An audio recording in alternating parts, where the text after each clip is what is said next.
नमस्ते।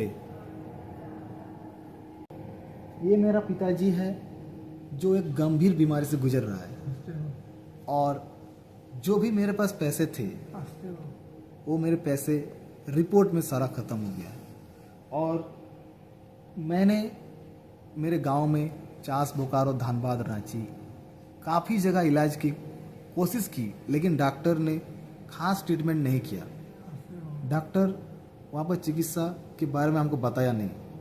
तभी मेरे अपना जो रिश्तेदार, कलीग, दोस्त है गांव में, उन सबको बताया कि मेरे पिताजी एक गंभीर बीमारी से गुजर रहा है।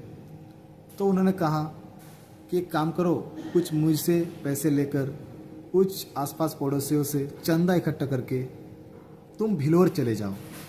तो मैं उनका बात बिल्कुल मान के भिलोर आ गया और जो भी मेरे पैसे उन लोगों ने दी, गांव वालों ने दी, सारा पैसा रिपोर्ट कराने में ख़त्म हो गया। अभी रिपोर्ट में ये मालूम चला है कि मेरे पिताजी एक कैंसर से गुजर रहा है। पैंक्रियाज में इसका कैंसर हो गया है, जिसके वजह से मेरा पिताजी मुंह से कुछ खाना वगैरह कुछ भी नहीं खा पा रहा है। और इसीलिए डॉक्टर ने इसका नाक से ट्यूब डालकर अभी इसका लिक्विड फॉर्म में खाना चल रहा है। आप देख सकते हैं।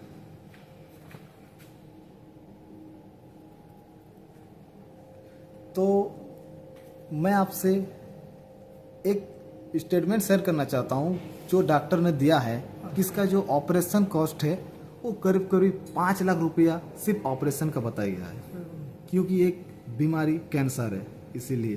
तो मैं आपसे शेयर करना चाहता हूँ। ये रहा वो स्टेटमेंट, आप पढ़ सकते हैं, भिलोर का है ये। और ये स्टेटमेंट में 5 लाख का सिर्फ सर्जरी लिखा है और बाकी का ट्रीटमेंट, अगर मैं पूरा ट्रीटमेंट का बात करूँ तो करीब करीब 9 से 10 लाख रुपया मेरा खर्चा आ सकता है। और मेरे पास अभी कुछ भी पैसा नहीं बचा है, क्योंकि अभी भी मेरे पिताजी एडमिट है और आज ये मेरा लास्ट डेट है, डिस्चार्ज करने वाला है, क्योंकि मेरे पास पैसे नहीं है इसीलिए। और जो बिल अभी देगा, मैं डॉक्टर से ख्वाहिश करूँगा कि मेरा इलाज सस्ता से सस्ता हो जाए।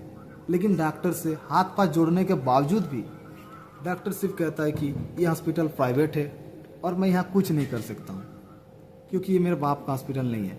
अगर तुम्हारे पास पैसे नहीं है तो तुम गवर्नमेंट हॉस्पिटल चले जाओ। जैसा कि मैं अगर बात करूँ, मेरी मम्मी की मौत रिम्स में हो गई है, क्योंकि वहाँ बहुत ज़्यादा लापरवाही के कारण मेरी मम्मी बिना ट्रीटमेंट में एक भयंकर बीमारी से मौत हो गई। और इसीलिए मैं चाहता हूँ कि मेरे पिताजी का आप लोग कुछ मदद करें। मैं आपसे हेल्प चाहता हूँ कि मेरे पिताजी यहाँ से अच्छी तरह वापस घर जाए। मैं आपसे निवेदन करता हूँ। तो मैं QR कोड और बैंक खाता, UPI ID दे दूँगा इसी वीडियो में। तो आप लोग जितना हो सकता है, एक छोटी सी मदद भी मेरे पिताजी का जान बचा सकता है। धन्यवाद।